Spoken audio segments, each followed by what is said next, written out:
What's up, people? Welcome back to the BCMA podcast. That's the Black Clover Martial Arts podcast. It's your boy Lucky from Lucky's Muay Thai, and this is episode number 42. In this episode, we'll talk about boxing from this last week, a little fight recap. Let's talk about McGregor Poirier 3. And then also, I have a little commentary on staying away from the nevers. I'm sure you've heard of these people. But before we get into that, keep the like, hit the subscribe button, tell a friend. If you want to stop by the gym, www.luckysmt.com or at Lucky's Muay Thai on Instagram, drop us a line, man. We'd love to have you come in, try a class out. If you like the gym, we'd love to have you join the fam. Hit us up, www.luckysmt.com, and come get some fitness, man, and some love. All right, so let's fight recap this last weekend. Gervonta Davis beats Barrios, I think, with a body shot in the seventh round, with Floyd Mayweather yelling in his corner. He went up 2 weight classes for this, and I think what we found out was that his power translates, number one. Number two, it is not, I don't think it was easy as he maybe thought it was going to be. I don't even think he thought it was going to be easy. I think he thought it was going to be difficult, and it was exactly maybe what he thought it was going to be. But he was able to finish. I think Floyd was very entertaining, yelling in the corner about how he was losing the rounds and that he needed to do something. And he went out and he did it. So congrats to him. Obviously, for me, I want to see him versus Loma versus Haney.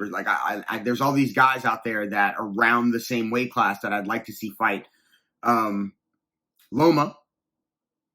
made his return, beat Nakatani, which, you know, again, people said it was a dangerous fight and, you know, this, that, and the other. And, you know, I just don't feel that way. I feel like it was a great little comeback fight for him to get out there and, you know, prove that he was back and ready to go.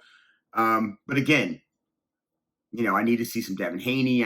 There's all these guys that need to be fighting, you know, to that point. Teofimo Lopez was supposed to fight Kambosos.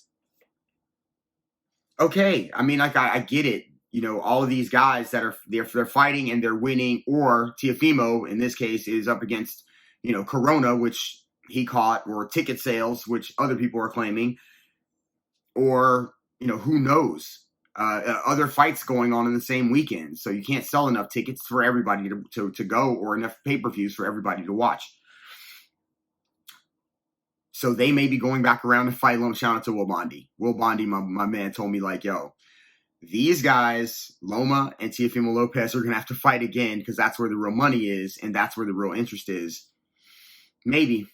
But in my opinion, all of these guys need to be fighting each other. The Progress and, you know, and like I said, Haney, Davis, Loma, Lopez, all these guys need to be fighting each other. And I feel like they keep doing things like, I went up 2 weight classes, or I went and fought this guy. It's very dangerous, but nobody really knows him. And I'm supposed to fight this guy on this promotion because it's going to make this much money, or it's this entertaining. It's the new wave. Whatever the cases may be, it still brings us back to boxing. And boxing is not MMA, which is probably why the crossover idea of these different fights going on, these really crazy fights and sort of wild behaviors and whatever, it doesn't translate over because these aren't the same kind of people. But again, those were the wins that I thought were great. Gervonta Davis did great. Loma did great. I wish Teo would fight, you know, like I said, one of these Haney, one of these guys. All these guys need to fight. And now that, what's this guy's name? Well, I can't even think of the kid's name. He took a break for a while. He's coming back. Anyway, we just want to see the best fight the best. And I'm not knocking any of the other guys, Barrios, Nakatani, you know, Kambosos. All those guys are in this same realm. Otherwise, they wouldn't be fighting. However, you know, here we go. We're all the way through almost 2021 or halfway through. And, you know, I'm still not seeing the same stuff I talked about last year on the podcast, which was I want to see the name guys, these big name guys, all fight each other. We can walk around talking about we're the best. I have this many belts. You have that many belts. But if you haven't fought each other, what are we talking about? You can have all the belts in the world, and that guy can have his belts, and this guy can have those belts. But if you guys are all the best, you guys got to fight. So that's what I want to see. Onward. Poirier versus McGregor 3. What is my take? My first take is I can't believe we're getting Poirier McGregor 3 before we got Nate Conor 3. I'm not sure. Is that a McGregor thing? What is that? Is that a UFC thing? Are we trying to protect the money? I don't know. But if you ask me who I pick, I'm going to pick Dustin. The reasons are that the basic reason is people always say things like, you can't knock the champ or count the champ out or go against the champ, bet against the champ until you've seen the champ knocked off. Seen him knocked off. He's not the champ. I've seen him be beat. I've seen him be beat by the guy he's beating or that he's fighting. And, there's nothing to me that says he's going to win. If you start talking about, casuals, man.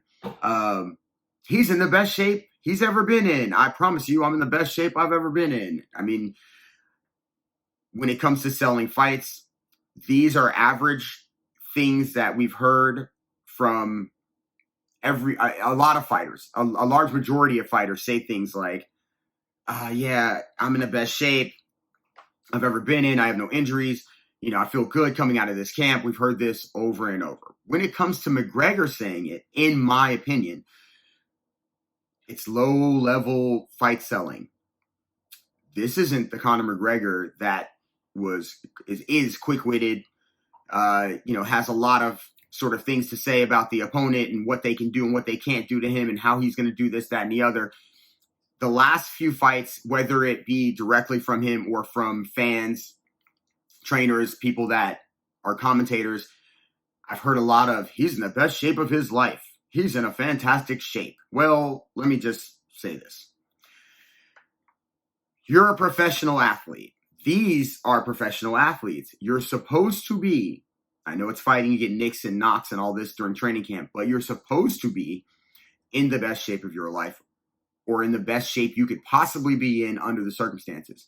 I'm not expecting Conor McGregor to go into this fight and not be ready to fight or in great shape.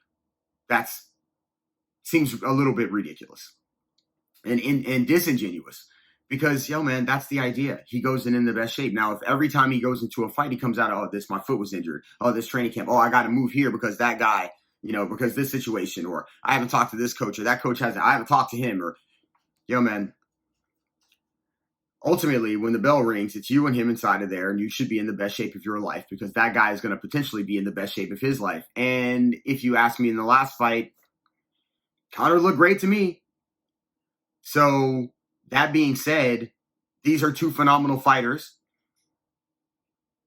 But I suspect that what Conor had might be depleted. That's not to say he can't knock out Dustin or a lot of other guys.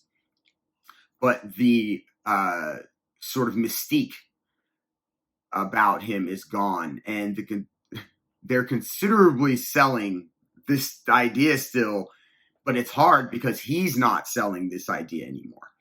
So the UFC's having to market it, I don't know, in some other kind of way. But if you ask me, Poirier walks away with this. I mean, again, it's not going to be easy, but no fight should be easy. I don't think it was easy last time. I don't think his fights with anybody, Dan Hooker, with Justin Gaethje, I don't think any of these fights are easy. And I don't believe Conor brings the same situation that, say, Gaethje brings, where 4 rounds into the fight, you have to really take like a gut check. Do I really want to be in here anymore? That I don't think that's the same thing with Conor. It's more of, stay away from that left hand in the first round. Try to tire him out a little bit with wrestling. Try to not be at the end of these punches until I can get him to a point where, we're both respecting each other's punches, but I don't have to try to get out of the way of that left hand so much. And I think Poirier does it. He's been nothing but, fantastic and phenomenal over the last few years fighting. So, and McGregor has not been that. So for me, put your money wherever you want, but my pick is Poirier over McGregor. And still, Nate Conor 3 after this, potentially. I would love that. Because I don't see, Conor fighting the top 170 guys, Usman and all that. I don't see it. So, because I feel like that's what his idea is, or at least it was. Anyway, Last but not least, and I didn't even write notes on this. I just wrote the name, the Nevers. I know it's like a show on Hulu or, I don't know, Netflix, HBO Max, one of these $12 a month things that we pay for. But what I'm here to say is to 100% stay away from the Nevers. The Nevers are the people that always say you're never going to do it, whatever it may be. Look, if you're in high school and you're like, man, I really want to, take this football to the NFL. Like, I really wanted to do well. If I play basketball, if I'm a scholar, if I'm studying in high school and I'm like, man, I really want to go to a good college, become a professor, get tenure. Like, I really want to do these amazing things. There are going to be people in your circle and around you, and even that you don't hear, that are going to whisper or tell you, you're never going to do it, or he's never going to do it. Never is such a weird thing to say to someone. I was told I wouldn't win my first fight. Now, you're never going to win your first fight, man. I'm like, somebody's got to win. I was told you're never gonna become a pro. You're never gonna be a coach. You're never gonna open a gym. I've heard you're never gonna be successful, and then you have to really decide what does success mean to you. And also, not because they say it, but because you need to know. And the reason why you need to know is because when people are telling you you can't be successful, they're giving you a general statement about yourself. But you have a specific statement that says, this is how I deem success. And if you're a fighter or anybody else, it's your goals that you set, the things that you aim to accomplish, and also understanding, where are my positions on these things? Where is my reality?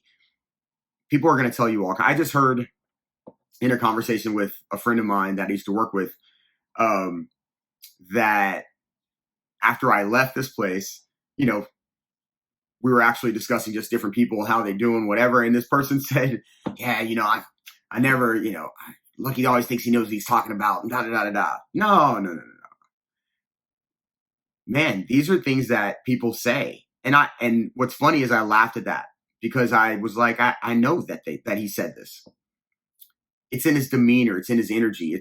I know that people said these things or say these things. I've heard it. What else is funny is that people say things and then they think that nobody's ever going to say those things to you. They're never going to tell you. All I can say is don't listen. Don't listen to anyone that tells you you can't.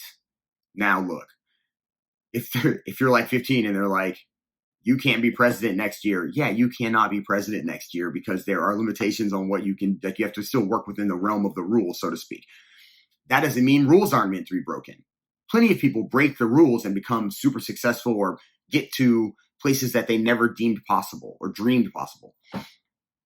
I would only offer that you believe in yourself, allow the nevers to speak because they're giving you a vision of themselves more than anything, because they're saying their reality dictates that they can't ever, so why could you ever?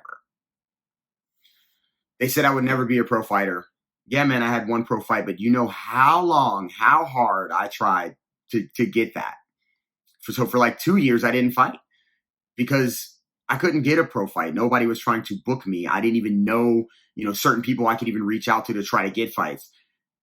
Eventually, it came back around and it came to me. And it was because I still pursued my passion. It took a turn. I became more of a coach. All these things are part of the progress. You set goals and along the way, branches form because you meet people, you accomplish things, which lead to other things. You start to open doors that you didn't really, other doors close and other doors open and other things present themselves and take themselves away. If you listen to the nevers and take that advice, none of the doors will close. None of the doors will open. Literally nothing that you think that you want or that you believe you should have or that you want to go after will take a step towards you. because you've already decided that it's impossible or you don't want it. Take one step towards the thing you want and the passion you want. It'll take 2 steps towards you, and it doesn't mean that you won't have to go back at some point to continue to go forward. But the reality is, if you want to be a fighter, if you want to be a yogi, if you want to be a scholar, if you want to be like an academic, if you want to be any of these things, you have to not listen to the nevers in a way that you're applying their ideology to yourself. You're listening to yourself and your soul and your spirit and your energy say, I really, really want this. I'm going to take step 1 to get there. Step 2 and 3 will present themselves to me. Yo, man, stay away from the never. I just wrote a book. I know it's kind of crazy to throw in right here, but I just wrote a book. It wasn't even necessarily the nevers, but it was the idea that why should I be able to do this? I don't know. It's actually been years since I started it, but I just finished the first draft of it, and all of the never things are out of my mind now. Anything that I think I can do, I'm going to really try. So I hope that you do the same. I know that for all the nevers out there, you need somebody to support you. Yo, I support you. I hope that you do, everything that you want to accomplish. And from the Lucky's Muay Thai family, you are so loved. You have no idea. Come see us at the gym, and I'll spit some more of this to you. I'll teach you how to do some stuff, and we can all have a great time. If you're out there trying to accomplish your goals, yo, go get them shits. I love y'all. If you love the show, please hit the subscribe button. Tell a friend. Hit the like, all that stuff.